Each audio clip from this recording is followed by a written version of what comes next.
चलिए शुरू करते हैं क्लास 12th पॉलिटिकल साइंस का चैप्टर 8 क्षेत्रीय आकांक्षाएं। इसके अंदर हम बात करने वाले हैं भारत के अलग अलग क्षेत्रों की आकांक्षाओं के बारे में। आज़ादी के बाद किस क्षेत्र में क्या हुआ, कहां दंगे हुए, किस क्षेत्र की मांगे क्या थी, इन सब के बारे में जानने की हम कोशिश करेंगे। ठीक है, तो चलिए बिना देर किए शुरू करते हैं फटाफट इस चैप्टर को।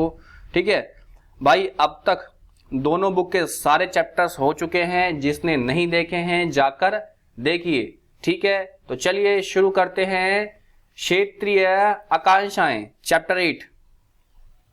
बात करेंगे आजादी से तो कहेगा भाई 1947 में क्या हुआ था कि भाई भारत को अंग्रेजों से आजादी मिली। ठीक है, और उस दौर में पूरे देश में एक साथ जोड़कर एक राष्ट्र का निर्माण करना किसी चुनौती से कम नहीं था, परंतु हमारे देश के सभी नेताओं ने अपनी समझदारी द्वारा इस भारत को एक राष्ट्र के रूप में स्थापित किया। लेकिन राष्ट्र निर्माण से संबंधित चुनौतियों उस दौर में पूरी तरह से समाप्त नहीं हुई और भविष्य में भी इसका प्रभाव देखने को मिला। जैसा कि हम सब जानते हैं कि भारत एक विभिन्नताओं से भरा देश है। यहाँ पर अनेक भाषाएं बोलने वाले, अनेक धर्मों वाले और का पालन करने वाले और अनेक जातियों वाले लोग हैं जो यहाँ पे रहते हैं। ठीक है, तो इसमें क्या था, इन्हीं विशेषताओं की वजह से हर समुदाय की मांग और इच्छाओं और आकांक्षाओं अलग अलग होती थी, जिनकी वजह से भारत में एक राष्ट्र के रूप में स्थापित होने के लिए अनेक चुनौतियों और समस्याओं का सामना करना पड़ा। बताया भाई कि 1947 में क्या था, भारत ने बड़ी मुश्किल से 565 रियासतों को एक साथ मिलाया। तो इसके अंदर क्या थी, 8 से ज्यादा धर्म थे, 1600 से ज्यादा भाषाएं थी। तो इन सब को क्या था भाई, विभिन्नता इतनी ज्यादा थी ना कि सबकी आकांक्षाओं अलग अलग थी और इनकी इच्छाओं को पूरा करने के लिए काफी संघर्ष करना पड़ा हमें। चलिए आगे बात करेंगे सरकार का नजरिया, जब बात करेंगे इसकी। कह रहा है भारत सरकार ने खुद को एक लोकतांत्रिक राष्ट्र के रूप में स्थापित किया और सभी क्षेत्रीय विभिन्नताओं और मांगों को स्वीकार करने का आश्वासन दिया। भारत ने क्षेत्रीय लोगों की मांगे और आकांक्षाओं को चुनौती के रूप में नहीं बल्कि लोकतंत्र के समर्थन एवं विकास के साधन के रूप में देखा और साथ ही साथ यह सुनिश्चित करने का प्रयास किया कि नीति निर्माण की प्रक्रिया में क्षेत्रीय मुद्दों पर भी ध्यान दिया जाएगा। ठीक है भाई, भारत ने क्या कहा भाई, हम हर क्षेत्र के आकांक्षाओं और चुनौतियों के रूप में लेते हैं और उनका समर्थन भी करते हैं। ठीक है, हम सबकी बात को स्वीकार करेंगे। ठीक है, और कोशिश करेंगे जब नीति निर्माण हो तो सबको इसमें जगह मिले। क्लियर। इस पाठ में हम मुख्य रूप से हम उन्हीं चुनौतियों के बारे में पढ़ेंगे जिनका सामना आजादी के बाद भारत को करना पड़ा और साथ ही साथ यह भी देखेंगे कि कैसे भारत ने उन चुनौतियों का सामना किया और उनका समाधान निकाला। बात करेंगे चुनौतियों की तो वन बाय वन डिस्कस करते हैं भाई क्या क्या चुनौतियां रही। ठीक है, चलिए शुरू करते हैं। आजादी के बाद भारत को बड़े स्तर पर चुनौतियों का सामना करना पड़ा। जम्मू कश्मीर पूर्वोत्तर के कुछ हिस्सों पर भारत से अलग होने के लिए बड़े स्तर पर आंदोलन हुए और नागालैंड और मिजोरम में भी भारत से अलग होने की मांगों को लेकर बड़े स्तर पर आंदोलन हुए। भाषाई आधार पर राज्य को बांटने या गठन करने पर जोर पकड़ा और पंजाबी भाषा के लोगों ने अपने लिए एक अलग राज्य की मांग कर ली और दक्षिण भारत के कुछ हिस्सों में हिंदी को देश की आधिकारिक भाषा बनाने का विरोध था और देश के राज्यों की आंतरिक सीमाओं फिर से निर्धारण करने की नई मांग आई। ये सारी चुनौतियां थी उस समय सरकार के सामने आजादी के ठीक बाद जब वो नीति निर्माण कर रहे थे। ठीक है, आइए जरा बात करते हैं आजादी के बाद की भाई स्थिति की बात करते हैं भारत की। ठीक है, चलिए। कह रहा जम्मू कश्मीर, भाई सबसे पहले बात करेंगे जम्मू कश्मीर की। आइए, कह रहा आजादी के तुरंत बाद भारत को जम्मू कश्मीर विवाद का सामना करना पड़ा। भारत की सबसे उत्तरी हिस्से पर जम्मू कश्मीर राज्य स्थित है। आजाद होने से पहले जम्मू कश्मीर रियासत हुआ करता था जिसके राजा हरि सिंह थे। ठीक है भाई, राजा हरि सिंह स्वतंत्र रहना चाहते थे, जबकि पाकिस्तान कहता था कि जम्मू कश्मीर में मुस्लिम जनसंख्या है, इसलिए जम्मू कश्मीर को पाकिस्तान में शामिल किया जाना चाहिए। इस मांग को देखते हुए पाकिस्तान ने आजादी के तुरंत बाद 1947 में जम्मू कश्मीर पर कब्जा करने के मकसद से हमला कर दिया। ठीक है, जम्मू कश्मीर के राजा हरि सिंह ने भारत से मदद मांगी और भारत ने उनकी मदद की, और इसी दौरान जम्मू कश्मीर के राजा ने भारत के विलय पत्र पर यानी इंस्ट्रूमेंट ऑफ एक्सप्रेशन पर हस्ताक्षर किए और आधिकारिक तौर पर जम्मू कश्मीर भारत का हिस्सा बना। ठीक है, क्लियर। अच्छा भाई, इसी दौरान यह भी कहा गया कि जब स्थिति सामान्य हो जाएगी तो वहां पर जनमत संग्रह कराया जाएगा कि वहां के लोग किस देश में शामिल होना चाहते हैं, पर यह जनमत संग्रह आज तक नहीं हुआ कराया गया और जम्मू कश्मीर को धारा 370 के तहत विशेष अधिकार दिए गए। दोस्तों क्या था ये? 1947 में हुए युद्ध के दौरान पाकिस्तान ने जम्मू कश्मीर के कुछ हिस्से पर कब्जा कर लिया, जिसे पाकिस्तान आजाद कश्मीर कहता है और भारत द्वारा इसे POK पाकिस्तान ऑक्यूपाइड कश्मीर कहा जाता है। चलिए आगे बात करेंगे भाई, मुख्य समस्याएं क्या थी यहाँ की जब बात करें तो कह रहा है युद्ध की समाप्ति के बाद जम्मू कश्मीर भारत का एक हिस्सा बन गया और भारतीय संविधान में जम्मू कश्मीर को धारा 370 और 35A के माध्यम से निम्नलिखित विशेष अधिकार दिए। क्लियर। अच्छा, क्या था वो अधिकार भाई? अलग संविधान का निर्माण, अलग झंडा और मुख्यमंत्री के रूप में प्रधानमंत्री एवं राज्यपाल के रूप में सदर ए रियासत की मंजूरी। ठीक है, और गैर कश्मीरी को कश्मीर में संपत्ति खरीदने से रोकना। क्लियर। और भारत का कानून कश्मीर में लागू करने के लिए जम्मू कश्मीर की विधानसभा की मंजूरी की आवश्यकता पड़ेगी। ठीक है, ये सारे इनको स्पेशल राइट दिए गए, किसको? जम्मू कश्मीर को। ठीक है, बात समझ गए। चलिए आगे बात करेंगे, बाहरी विवाद के बारे में बात करेंगे। ठीक है, जम्मू कश्मीर से संबंधित बाहरी एवं आंतरिक विवाद क्या था? कहेंगे बाहरी विवाद के बारे में बात करते हैं। पहले कह रहा है आजादी के बाद से ही पाकिस्तान यह दावा करता आया है कि कश्मीर में मुस्लिमों की संख्या ज्यादा है, इसी वजह से कश्मीर घाटी को पाकिस्तान का हिस्सा होना चाहिए, परंतु भारत ने हमेशा इस बात का विरोध किया क्योंकि कश्मीर के राजा हरि सिंह द्वारा स्वयं भारत के विलय पत्र पर हस्ताक्षर किए गए थे और साथ ही साथ भारत जम्मू कश्मीर में पाकिस्तान द्वारा अलगाववाद और आतंकवाद को बढ़ावा देने की शिकायत भी करता रहा है समय समय पर। ठीक है, चलिए आगे बढ़ेंगे। जम्मू कश्मीर से संबंधित बाहरी एवं आंतरिक मामले भाई क्या थे, इनकी जरा बात कर दे। भारत द्वारा जम्मू कश्मीर को संविधान में 370 और 35A द्वारा विशेष दर्जा दिया गया, जिसका बड़े स्तर पर विरोध किया गया। कई विचारकों का मानना था कि जम्मू कश्मीर को भी भारत के अन्य राज्यों जैसे अधिकार दिए जाने चाहिए ताकि वह भी भारत के साथ पूर्ण रूप से जुड़ सके, जबकि कुछ अन्य लोगों का यह मानना था कि 370 और 35A के द्वारा दी गई स्वतंत्रता जम्मू कश्मीर के लिए पर्याप्त नहीं है। ठीक है, क्लियर। अच्छा, जम्मू कश्मीर की राजनीतिक व्यवस्था की बात करेंगे। कह रहा जम्मू कश्मीर के शुरुआती दौर में शेख अब्दुल्ला की नेशनल कांग्रेस पार्टी का जम्मू कश्मीर की राजनीति पर गहरा प्रभाव रहा।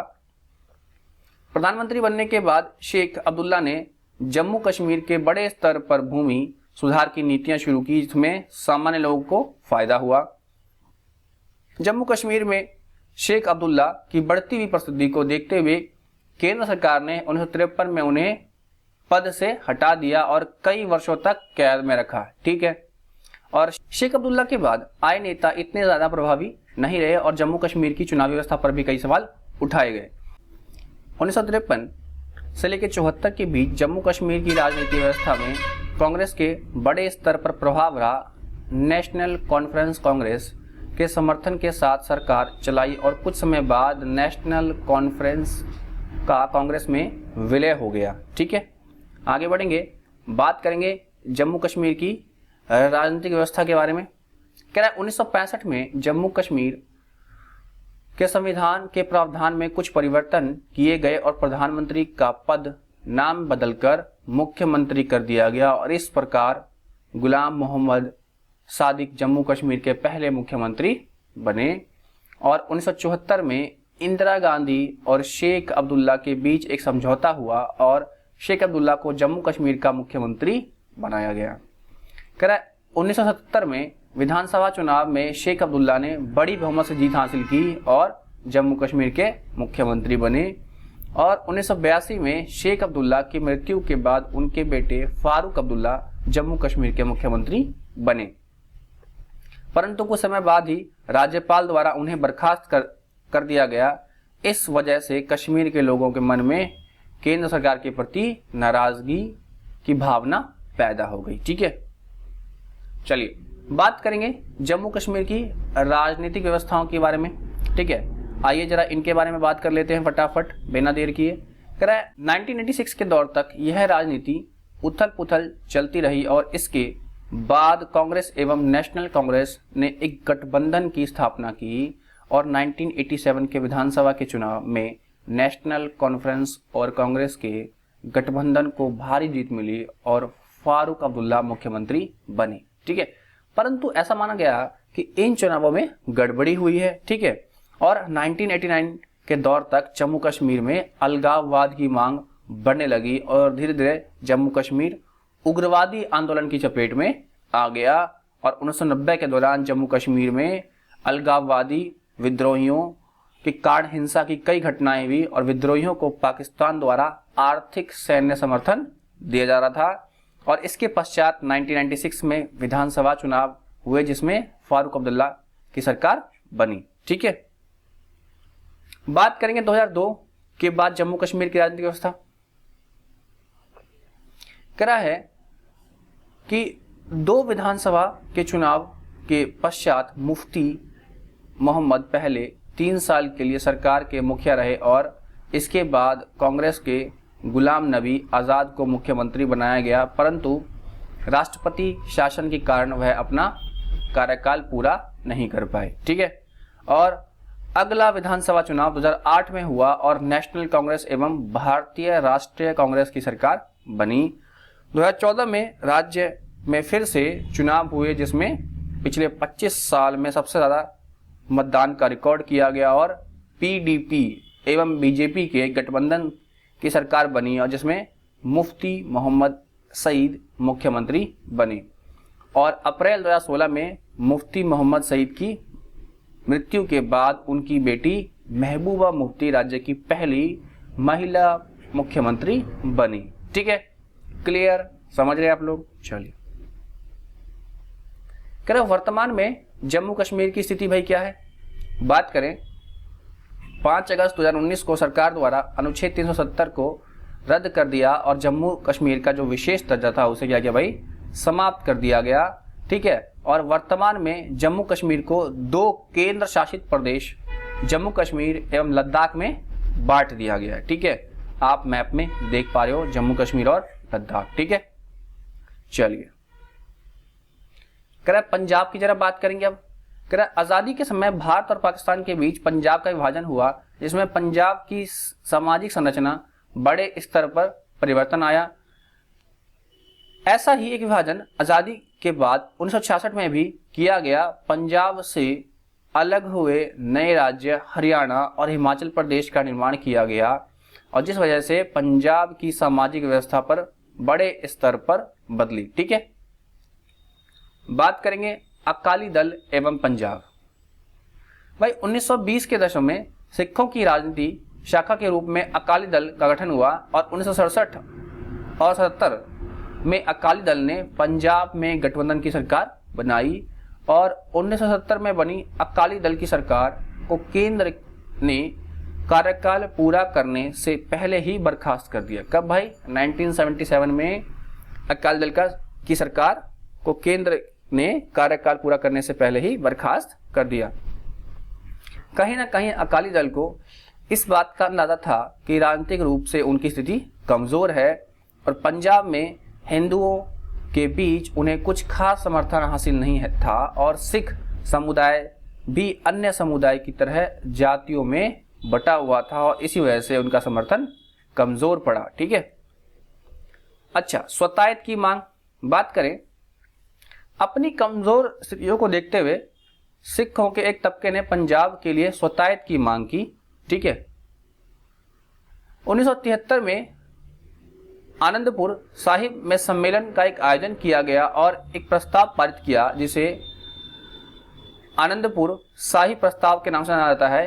इसमें मुख्य रूप से केंद्र और राज्य के संबंधों को परिभाषित करके सिखों की आकांक्षाओं पर जोर देते हुए एवं सिखों का बोलबाला यानी प्रभुत्व एवं वर्चस्व का ऐलान किया गया था। आनंदपुर शाही प्रस्ताव का सामान्य सिख समुदाय पर कोई खास असर नहीं हुआ और 1980 में जब अकाली दल की सरकार बर्खास्त कर दी गई तो अकाली दल ने पंजाब और पड़ोसी राज्यों के बीच पानी के बंटवारे के मुद्दे पर एक आंदोलन चलाया और कुछ धार्मिक नेताओं ने स्वतायत सिख पहचान की मांग भी उठाई और कुछ चरमपंथियों ने भारत से अलग होकर खालिस्तान बनाने की मांग का समर्थन किया। तो देखो भाई, आज भी क्या है, विदेशों में खासकर कनाडा में क्या है, खालिस्तान की मांगे उठती रहती हैं। क्लियर, समझे? ये तभी बनी थी, ठीक है, 1980 के आसपास ही खालिस्तान की मांग शुरू हुई थी कि भाई भारत को तोड़कर एक नया देश बनाओ, खालिस्तान, जो कि कभी होगा नहीं, ठीक है। और अभी तो बिल्कुल ऐसा आसार नहीं है, जब तक मोदी जी रहेंगे ऐसा होने नहीं देंगे, ठीक है। चलिए, आंदोलन और हिंसा कह रहा है, जल्दी ही आंदोलन नरमपंथी अकालियों के हाथ से निकलकर चरमपंथी तत्वों के हाथ में चला गया और इस आंदोलन ने सशस्त्र विद्रोह का रूप ले लिया और इन उग्रवादियों ने अमृतसर में स्थित सिखों के तीर्थ स्थल स्वर्ण मंदिर को अपना मुख्यालय बनाया और इसे एक हथियारबंद किले में तब्दील कर दिया गया। और इन सभी उग्रवादियों को स्वर्ण मंदिर से बाहर निकालने के लिए भारत सरकार ने ऑपरेशन ब्लू स्टार की शुरुआत की, ठीक है। याद रखना, ऑपरेशन ब्लू स्टार क्या था भाई? स्वर्ण मंदिर से आतंकवादियों को बाहर निकलने की एक ऑपरेशन जो भारत सरकार द्वारा चलाया गया था, ठीक है। कह रहा, इस ऑपरेशन के अंतर्गत स्वर्ण मंदिर में सैन्य कार्रवाई की गई और जिस वजह से इस ऐतिहासिक मंदिर को क्षति पहुंची और सिखों की भावनाओं को गहरी चोट लगी और सिख समुदाय ने इस सैन्य कार्रवाई को अपनी धार्मिक भावनाओं के विरुद्ध माना, जिसे चरमपंथी समूह और उग्रवादियों को और अधिक बल मिला, ठीक है। क्लियर। इंदिरा गांधी की मृत्यु, सिख विरोधी दंगे एवं शांति बात करेंगे। 31 अक्टूबर 1984 के दिन इंदिरा गांधी को उनके ही अंगरक्षकों ने गोली मार दी भाई, ठीक है, मतलब उनके ही बॉडीगार्ड ने गोली मार दी और इंदिरा गांधी की मृत्यु हो गई। उन्होंने ऐसा ऑपरेशन ब्लू स्टार का बदला लेने के लिए किया था, मतलब जो इंदिरा गांधी ने स्वर्ण मंदिर पर सैनिक कार्रवाई की थी उसके गुस्से में पंजाबी लोगों ने क्या किया, इनकी हत्या का प्लान बनाया और इनके बॉडीगार्ड ने इनको गोली से मार दिया, ठीक है।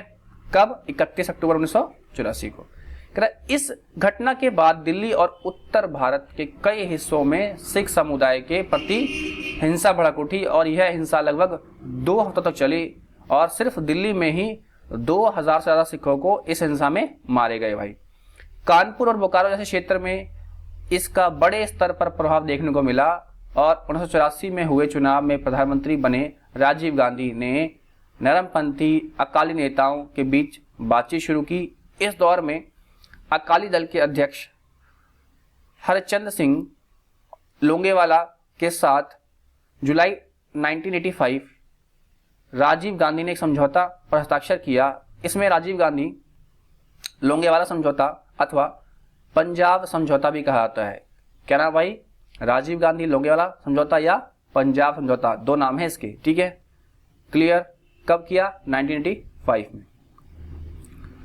बात करेंगे इंदिरा गांधी की मृत्यु, सिख विरोधी दंगे एवं शांति में आगे बढ़ेंगे। तो कह रहा है इस समझौते में इस बात पर सहमति हुई कि चंडीगढ़ पंजाब दिया जाए एवं हरियाणा पंजाब के बीच सीमा विवाद को सुलझाने के लिए आयोग की नियुक्ति की जाए, पहला। साथ ही साथ इस समझौते में यह भी तय हुआ कि पंजाब, हरियाणा और राजस्थान के बीच रवि एवं व्यास नदी के पानी के बंटवारे के बारे में फैसला करने के लिए न्यायाधिकरण बिठाया जाए, ठीक है। मतलब ये पानी किस किस को मिलेगा, ठीक है। बात करेंगे समझौते के बाद क्या हुआ भाई। कह रहा इस समझौते के बाद भी स्थिति सामान्य नहीं हुई और पंजाब में लगभग अगले 1 दशक तक हिंसा चलती रही और इस हिंसा की वजह से 1992 में हुए चुनाव में केवल 24% वोट डाले गए और सुरक्षा बलों ने बड़े स्तर पर प्रयास किए और इस उग्रवाद को दबाया, परंतु इन सब वजहों से पंजाब में सामान्य लोगों को बड़े स्तर पर समस्याओं का सामना करना पड़ा और 1997 के आसपास स्थिति में कुछ सामान्य हुई और इस दौरान हुए चुनाव में अकाली दल और भाजपा के गठबंधन को बड़े बहुमत से के साथ जीत मिली। ठीक है, उसके बाद समय के साथ साथ पंजाब में स्थिति सामान्य हुई और वह राजनीति धर्म निरपेक्षता की ओर बढ़ रही है। ठीक है, आगे बात करेंगे द्रविड़ आंदोलन की। भाई क्या था ये द्रविड़ आंदोलन? द्रविड़ आंदोलन की शुरुआत समाज सुधारक ई.वी. रामस्वामी नायकर द्वारा की गई। किसके द्वारा भाई? ई.वी. रामस्वामी नायकर द्वारा, ठीक है, की गई। क्लियर? जिन्हें पेरियार के नाम से भी जाना जाता है, जिनका दूसरा नाम क्या है? पेरियार। इसी आंदोलन में एक नए राजनीतिक संगठन ब्राह्मण कार्यक्रम की शुरुआत हुई और इस संगठन में मुख्य रूप से ब्राह्मणों के वर्चस्व का विरोध किया था और एवं उत्तरी भारत में राजनीतिक, आर्थिक और सांस्कृतिक प्रभुत्व को नकारते हुए क्षेत्रीय प्रतिष्ठा पर जोर देने की बात कहता था। शुरुआत में द्रविड़ आंदोलन संपूर्ण दक्षिण भारत आधार पर अपनी मांगे रखता था, परंतु अन्य दक्षिण राज्यों में ज्यादा समर्थन न मिल के कारण यह आंदोलन सिर्फ तमिलनाडु तक ही सिमट कर रह गया। बाद में इसका विभाजन हुआ और इसकी संपूर्ण राजनीति विरासत द्रविड़ कशांगम के हाथों में आ गई, जिसे डीएमके के नाम से भी जाना जाता है। ठीक है, द्रविड़ आंदोलन, यहाँ बात करेंगे 53 और 54 के दौर में डीएमके ने 3 सूत्री आंदोलन की शुरुआत की, जिसकी निम्नलिखित 3 मांगे थी। पहला था कल्लाकुडी नामक रेलवे स्टेशन का नाम डालमियापुरम निरस्त किया जाए। ठीक है, और स्कूली पाठ्यक्रम में तमिल संस्कृत के इतिहास को ज़्यादा महत्व दिया जाए और राज्य सरकार के शिल्प कर्म शिक्षा कार्यक्रम का विरोध किया, क्योंकि संगठन के अनुसार यह ब्राह्मणवादी दृष्टिकोण को बढ़ावा देता है। ठीक है, अच्छा, कह रहा 1965 में हिंदू विरोधी आंदोलन में डीएमके को सफलता मिली और जनता के बीच इसका प्रभाव बढ़ा और 1967 में विधानसभा चुनाव में डीएमके को बड़ी सफलता मिली और तब से अब तक द्रविड़ संगठन का तमिलनाडु की राजनीतिक व्यवस्था पर वर्चस्व कायम है। ठीक है, क्लियर? 1967 से लेकर अब तक में बात करेंगे पूर्वोत्तर भारत। ठीक है, जरा बात करते हैं इनकी क्या समस्याएं थी। कह रहे पूर्वोत्तर भारत में मुख्य रूप से 7 राज्य हैं, जिन्हें 7 बहनों के रूप में जाना जाता है। इसमें अरुणाचल प्रदेश, असम, मणिपुर, मेघालय, मिजोरम, नागालैंड, त्रिपुरा और सिक्किम को शामिल किया जाता है। इन क्षेत्रों में भारत की लगभग 4% आबादी निवास करती है और यह 22 किलोमीटर चौड़े एक पतले से क्षेत्र द्वारा भारत से जुड़ा हुआ है। ठीक है, जिसे चिकन स्नैक भी बोलते हैं। क्लियर? आगे बात करेंगे, कह रहा है इन क्षेत्रों की सीमाएं चीन, म्यांमार और बांग्लादेश लगती हैं और यह भारत के लिए दक्षिण पूर्व एशिया में प्रवेश करने का द्वार है। ठीक है, तो इसलिए इंडिया की इस पार्ट को लेकर काफी ज्यादा सेंसिटिव रहता है। ठीक है, क्लियर है? समझ गए? आगे बात करेंगे, कह रहा है पूर्वोत्तर राज्यों का विकास। कह रहा है आजादी के समय त्रिपुरा, मणिपुर और मेघालय का कड़ी पहाड़ी क्षेत्र अलग अलग रियासतें थी। आजादी के बाद इन्हें भारत में शामिल किया गया। 1963 में असम से अलग होकर नागालैंड नामक राज्य का निर्माण हुआ। मणिपुर, त्रिपुरा और मेघालय 1972 में राज्य बने, जबकि मिजोरम और अरुणाचल प्रदेश ने 1987 में राज्य का दर्जा दिया गया। भारत के मुख्य भाग से अलग हो जाने के कारण क्षेत्र के विकास पर खासा ध्यान नहीं दिया और पड़ोसी देशों ने से आने वाले लोगों ने, शरणार्थियों ने इन क्षेत्रों पर मुख्य समस्याएं बन रही हैं। इन क्षेत्रों में राजनीति में प्रमुख 3 मुद्दे हावी हैं। पहला है स्वतायत की मांग, अलगाववादी आंदोलन और बाहरी लोगों का विरोध। बात करेंगे स्वतायत की मांग की। आजादी के समय मणिपुर और त्रिपुरा को छोड़कर बाकी पूरा क्षेत्र असम कहलाता था और शुरुआत में गैर असमी लोग ने असम की सरकार द्वारा उन पर असमी भाषा थोपे जाने का विरोध किया और इन क्षेत्रों में राजनीति स्वतायत की मांग की गई। ठीक है, 1960 में यह संगठन विकसित होकर ऑल पार्टी हिल्स कॉन्फ्रेंस में बदल गया और इन नेताओं की मुख्य मांग असम से अलग एक जनजातीय राज्य बनाने की थी और इनकी मांगों को देखते हुए केंद्र सरकार ने अलग अलग समय पर असम को बांटकर मेघालय, मिजोरम और अरुणाचल प्रदेश का निर्माण किया। कह रहे अन्य समुदाय जैसे असम के बोडो, कार्बी और दिमसा अपने लिए अलग राज्य की मांग करते रहे और लोगों को इकट्ठा करने के प्रयास में जुटे रहे। बात करें अलगाववादी आंदोलन की तो जरा इसकी भी बात कर लेते हैं फटाफट। कह रहा है मिजोरम की बात करें तो मिजोरम आज़ादी के समय मिजो पर्वतीय क्षेत्र को असम के भीतर स्वतायत जिला बना दिया गया और परंतु मिजो लोगों का मानना था कि वह कभी ब्रिटिश इंडिया के भाग नहीं रहे, इसलिए भारतीय संघ ने उनका कोई नाता नहीं है। और 1959 में जो पर्वतीय इलाकों में भारी और असम के सरकार इस आकार का प्रबंध करने में असमर्थ रही, इस वजह से इस क्षेत्र में अलगाववादी आंदोलन को बल मिला। ठीक है, कह रहा मिजो लोगों ने गुस्से में आकर लाल डेंगा के नेतृत्व में मिजो नेशनल फ्रंट का गठन किया और मिजो नेशनल फ्रंट ने 1966 में आज़ादी की मांग को आगे बढ़ाते हुए सशस्त्र अभियान की शुरुआत की और इस तरह भारतीय सेना और विद्रोहियों के बीच लगभग अगले 2 दशकों तक संघर्ष चला और इस दौर में पूर्वी पाकिस्तान में मिजो विद्रोहियों को अपना ठिकाना बनाया। कहा भाई बांग्लादेश में, जो बाद में जाके बांग्लादेश में ना, उस समय वो पूर्वी पाकिस्तान था। अच्छा, बात करेंगे मिजोरम की तो कह रहे लगभग 2 दशक तक चले संघर्ष में सामान्य जनता को बड़े स्तर पर हानि उठानी पड़ी और जिस वजह से उनके मन में अलगाववाद की भावना और क्रोध समय के साथ बढ़ता चला गया।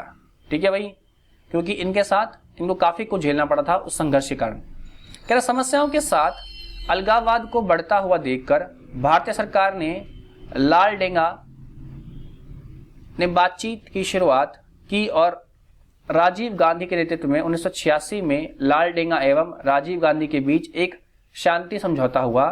अच्छा भाई, क्या था कि इस तरह मिजोरम को पूर्ण राज्य का दर्जा मिला और उसे कुछ विशेष अधिकार दिए गए।